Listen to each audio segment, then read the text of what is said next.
Entonces, en primer libro de los Corintios, capítulo 1, vamos a leer lo que dice ahí.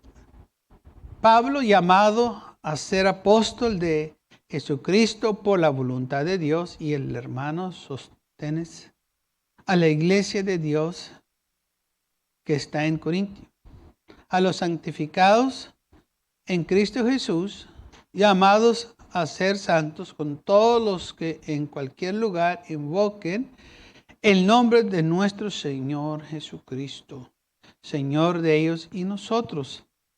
Gracia y paz a vosotros, de Dios nuestro Padre y del Señor Jesucristo. Gracias doy a mi Dios siempre por vosotros, por la gracia de Dios que os fue dada en Cristo Jesús, porque en todas las cosas fuisteis enriquecidos en Él, y toda palabra en toda conciencia, así como el testimonio acerca de Cristo ha sido confirmado en vosotros, de tal manera que nada os falte en ningún don, esperando la manifestación de nuestro Señor Jesucristo, el cual también os confirmará hasta el fin, para que seas irreprensibles en el día de nuestro Señor Jesucristo. Fiel es Dios, por el cual fuisteis llamados a la comunión con su Hijo Jesucristo, Señor nuestro. Pablo escribiendo a la iglesia de los Corintios, diciéndoles cómo el Señor les habló a ellos, cómo el Señor los llamó. El Señor usó a Pablo para andar por aquellas regiones de Asia Menor, predicando este evangelio glorioso. Ahora, Pablo dice varias cosas aquí que sería bueno enfocarnos, en que dice, llamado a ser apóstol del Señor Jesucristo por voluntad de Dios. No fue la voluntad de Pablo, sino que fue la voluntad de Dios. Dios lo escogió a él. En el camino rumbo a Damasco, el Señor Jesucristo se le apareció y le dijo, Pablo, ¿por qué me andas persiguiendo? Y Pablo le dice, ¿quién eres, Señor? Dijo, yo soy Jesús a quien tú persigues. Y Pablo dice, ¿qué quieres que yo haga? Y dice, vete a Damasco y se te va a decir qué es lo que vas a hacer. Pero Pablo no era seguidor de Cristo, no era seguidor. Entonces, ¿por qué el Señor lo escogió? Porque Pablo estaba confundido. Él pensaba, y lo escribe en los evangelios, que le estaba haciendo él un favor a Dios persiguiendo a esta iglesia que él pensaba que eran herejes, que estaban contra las cosas del Señor, y era todo lo opuesto. Era la religión judía que estaba contra la iglesia. Eran los religiosos que se levantaron contra los creyentes y los empezaron a perseguir y a maltratar. La Biblia dice que le dieron cartas a Pablo, el sumo sacerdote, para que donde quiera que encontrara a estos locos, a estos religiosos fanáticos de Jesucristo, que los trajeran cadenas a Jerusalén y ahí castigarlos. Entonces, fueron los judíos los que tenían el templo que vinieron contra la iglesia. No eran tanto como los romanos, eran los judíos los que empezaron todo. Y ya después se empezó a esparramar este odio que los romanos y muchos otros empezaron también a perseguir la iglesia. Pero todo empezó en Jerusalén con los judíos. Apedrearon a Esteban. ¿Por qué? Porque les habló de Jesucristo, lo que él hizo. Quisieron también matar a Pedro, pero el Señor liberó a Pedro. Sí, los castigaron porque ellos estaban predicando el evangelio ahí en el templo.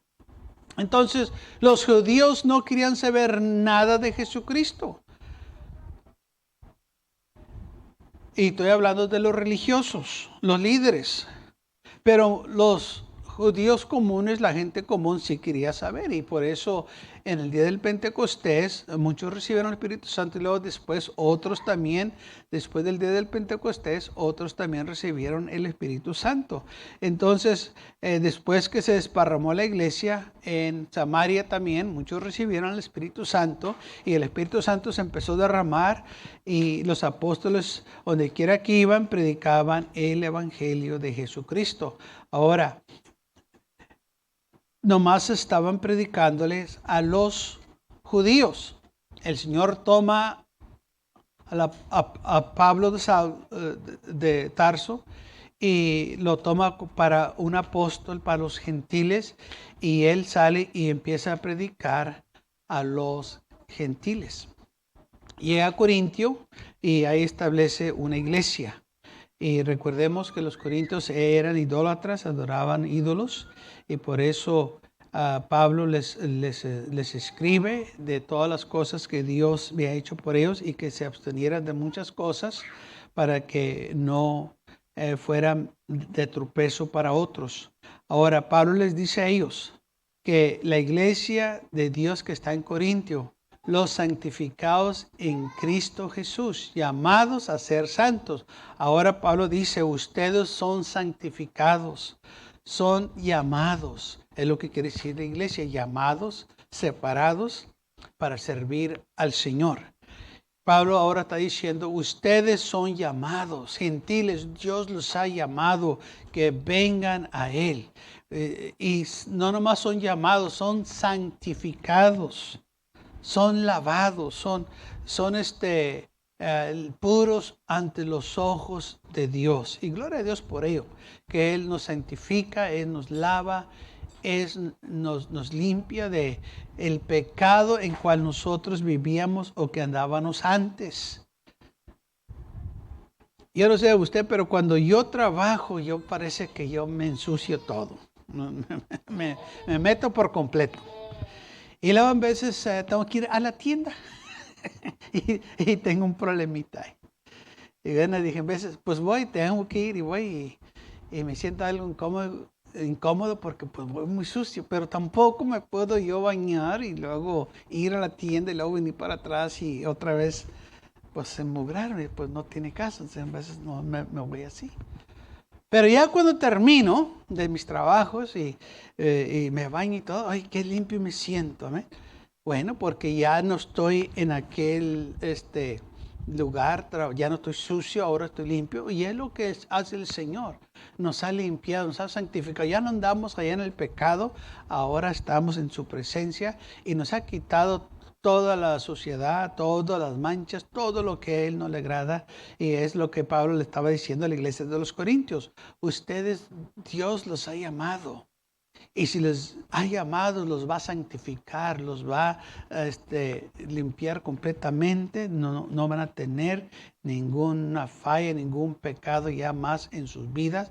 El Señor ha prometido que va a perdonarles todos sus pecados. No nomás uno cuantos pecados, sino que les va a perdonar todos sus pecados. Porque lo que Él hace, perdona todos los pecados, no nomás unos cuantos, no nomás los más leves, no, los más graves también. Lo que Él hace, perdona nuestros pecados. Y dice, gracia y paz a vosotros de parte de Dios, nuestro Señor y de nuestro Señor Jesucristo. Okay. Y luego dice versículo 5, porque en todas las cosas fuisteis enriquecidos en Él. Somos nosotros enriquecidos. O sea, somos un pueblo bendecido.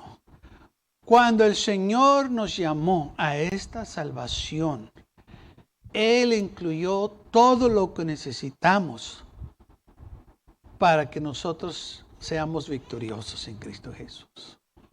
Okay. Él ha incluido todo en este paquete de salvación.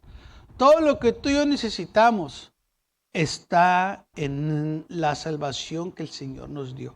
Por eso no necesitamos que regresar al mundo, no necesitamos que buscar las cosas del mundo. El Señor tiene todo para nosotros aquí. En la iglesia está la respuesta Y Jesús es la respuesta. Nosotros estamos, por eso dice la Biblia, que estamos completos en Él. Y si estamos completos, quiere decir que no necesitamos nada. No necesitamos que pedir en prestado del mundo.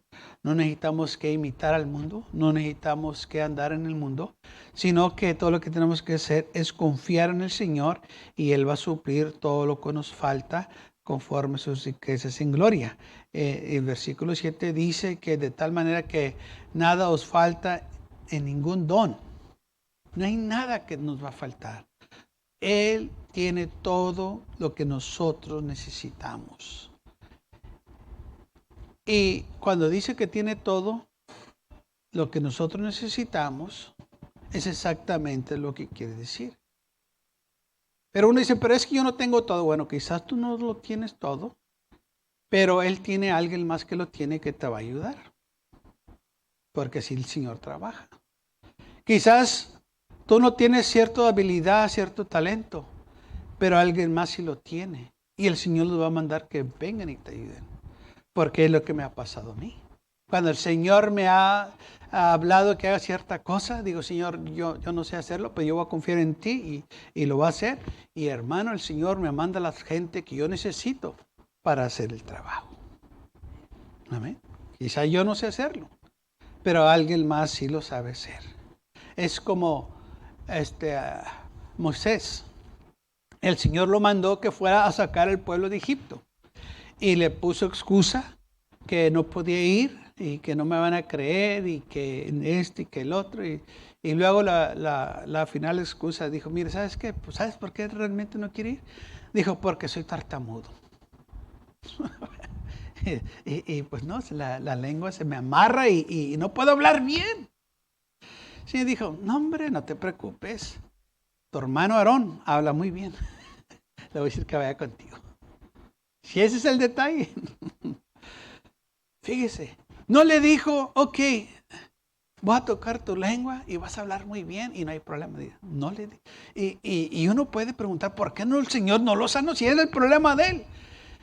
Es que no necesitaba que sanarlo, porque ya tenía alguien más que le iba a ayudar. Pues aquí viene él habla bien. Tú nomás tienes que confiar en mí. Que es por mí que tú vas a ir y vas a hacer grandes cosas. No por tu habilidad, pero por lo que yo puedo hacer. Para que el hombre no confíe en él mismo, para que el hombre no se exalte. Porque usted ha visto gente que tiene talento. ¿Ha visto a músicos, cantantes que tienen talento? Que miran a la gente abajo, que no los puede saludar, que se ponen guardaespaldas para que usted y yo no nos arrimemos a ellos. Esa es la gente de talento. El Señor dice, no, eso, no hay lugar para eso en mi reino. Por eso dice la Biblia que Dios resiste a los soberbios o a los orgullosos, pero le da gracia al que se humilla. Porque en el mundo usted no se puede arrimar a una persona famosa, pero a mí cuando quiera se puede arrimar. Pero a ellos ni se le ocurra. Entonces vemos aquí que la Biblia dice que ningún don nos va a faltar. Que Él ya ha provisto todo lo que nosotros vamos a necesitar. En la iglesia, hermanos, tenemos toda la ayuda. El Señor está al tanto de cada uno de nosotros. Entonces, por eso la iglesia es muy importante. Porque en la iglesia yo y usted podemos recibir la fortaleza, la dirección, la instrucción, todo lo que necesitamos, hermanos, lo vamos a recibir en la iglesia. Por eso la Biblia dice que no déjenos de congregarnos, que vénganos a recibir más del Señor, porque entre más sabemos, entre más conocemos, más preparados vamos a estar y más victorias vamos a ganar. Fiel es Dios, por el cual fuisteis llamados. Fuimos llamados. O sea, nos invitó. Sígueme. Ven, tú ven. El Señor sigue llamándonos. ¿Quién va a oír su voz? El Señor nos invita a que vengamos en pos de Él, que le sigamos, que confiemos en Él. Que, hermanos, si Él nos va a hablar, quiere decir que Él se va a encargar de nosotros. Pues, ¿cómo es posible que nos hable y que nos abandone? No. Él se va a encargar de nosotros. Él se compromete. Por eso dice Pablo que nuestro Dios suplirá todo lo que os falte.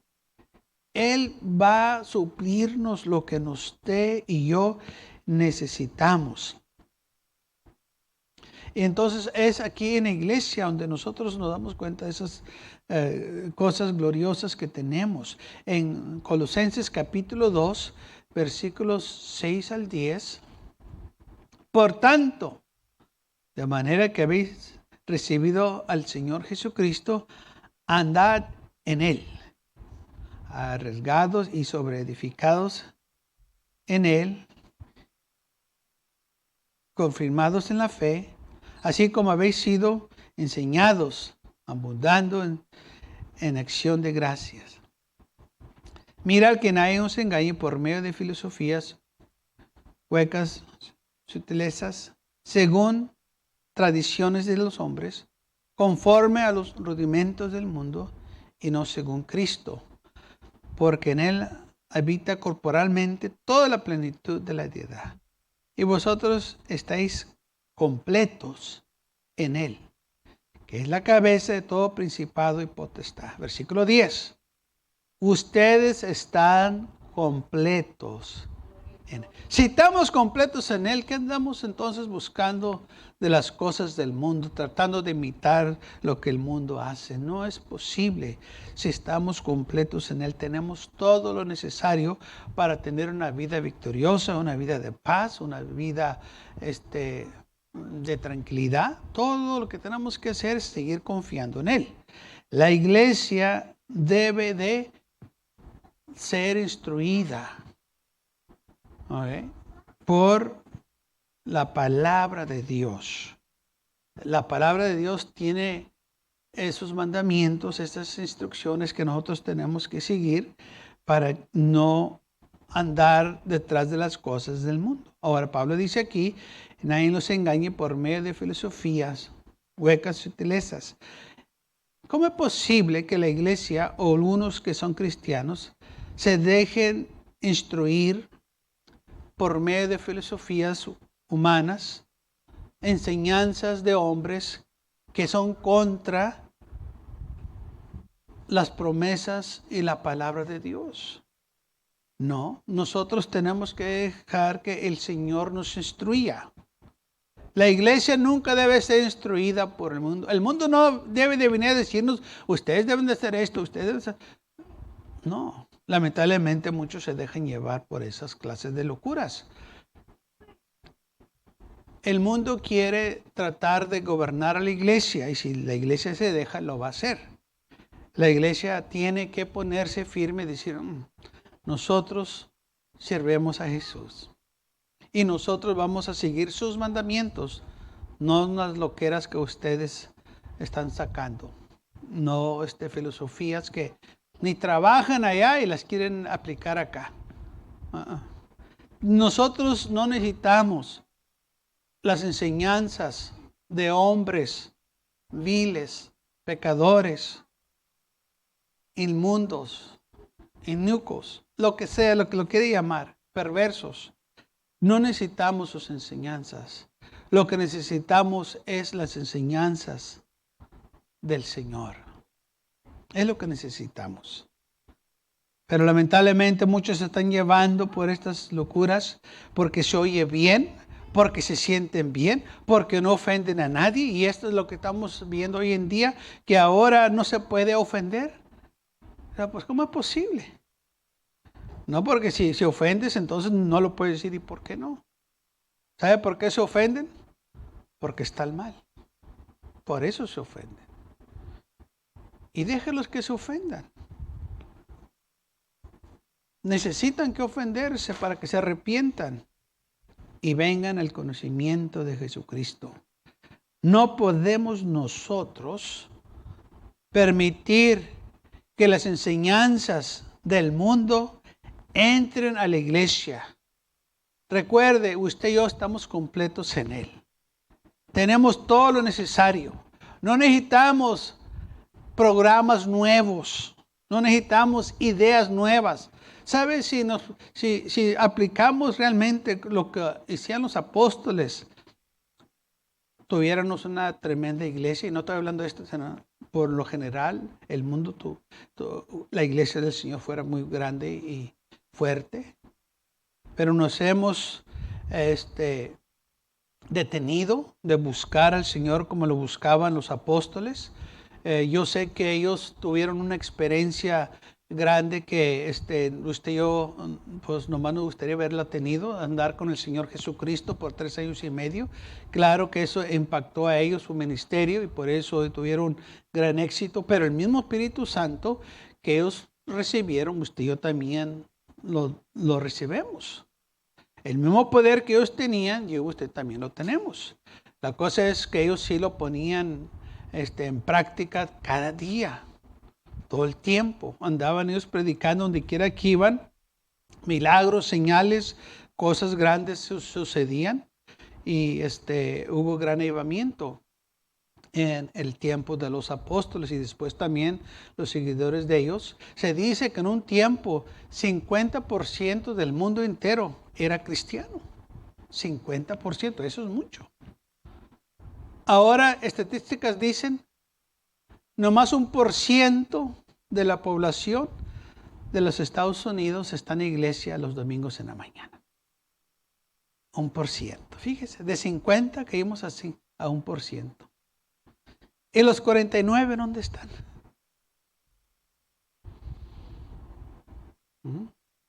¿Vio cómo hemos decaído? Pero está en la iglesia que tiene poder, nos podemos levantar.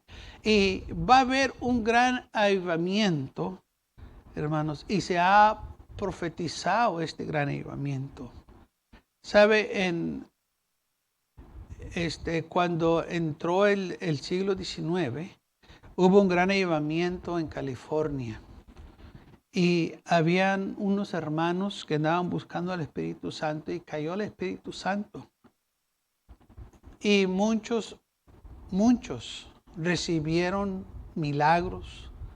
Hubo gran avivamiento en aquel lugar. Yo estaba leyendo la historia de ese avivamiento. Se llama el avivamiento de la calle Azusa Street, ahí en California, en Los Ángeles, donde cayó el Espíritu Santo. Y hubo hermanos de ahí, un gran avivamiento. Que ahí fue donde surgieron todas estas organizaciones que hay hoy en día. De ahí salió de ese avivamiento salieron muchas organizaciones. Y todo fue porque los hermanos se pusieron a orar, a buscar al Señor. Y descendió el Espíritu Santo, así como el día del Pentecostés en Jerusalén, descendió en ese lugar. No descendió en un lugar lujoso. No descendió en un lugar bien equipado, muy bonito, no. Era un lugar muy humilde. Era un lugar donde tenían animales, donde lo usaban para cuidar ahí las vacas y animales del campo. Y ahí fue donde cayó el Espíritu Santo. Y mucha gente recibió milagros. Y de ahí se profetizó que el Señor iba, en los últimos días, iba a haber un gran avivamiento como ese. Yo creo que estamos viviendo en los últimos días, que vamos a ver cosas grandes y muchos de estos hermanos los entrevistaron.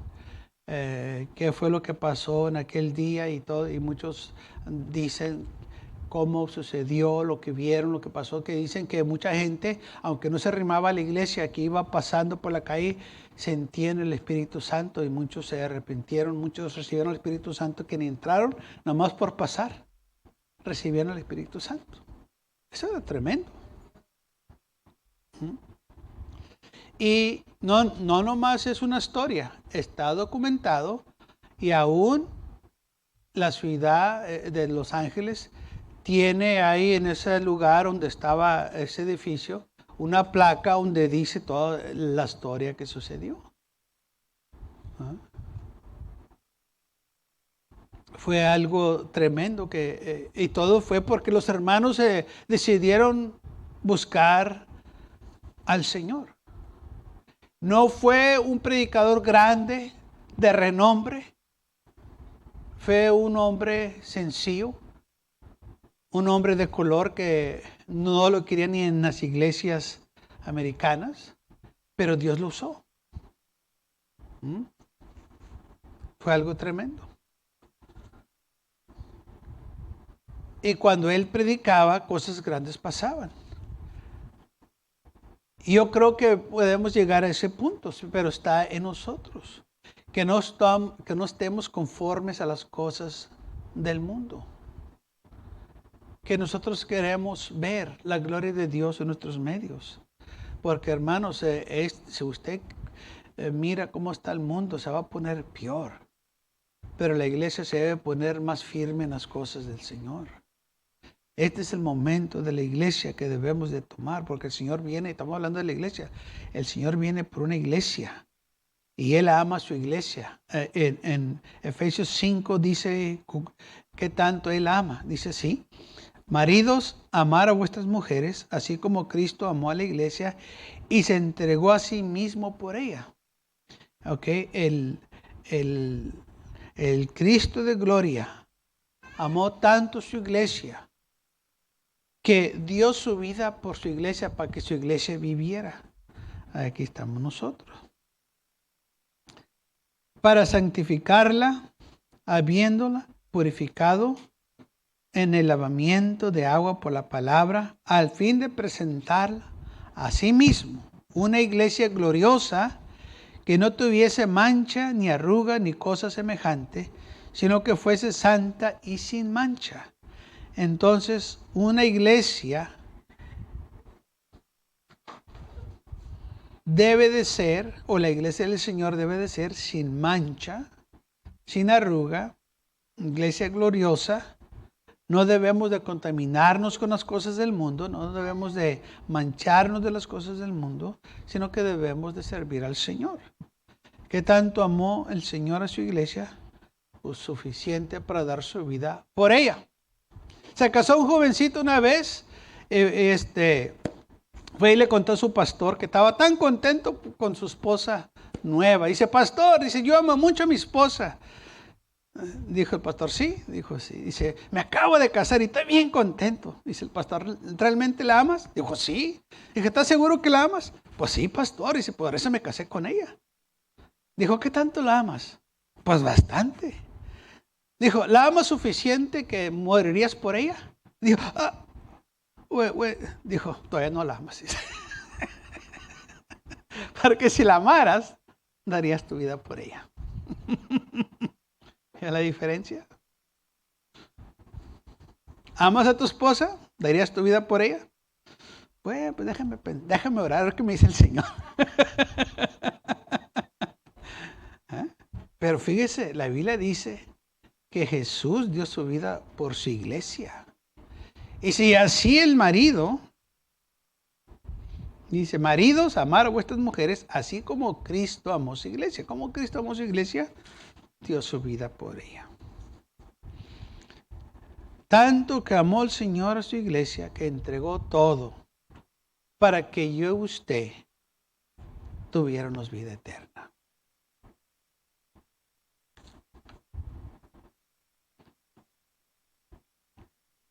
El mismo Dios de paz os santifique por completo.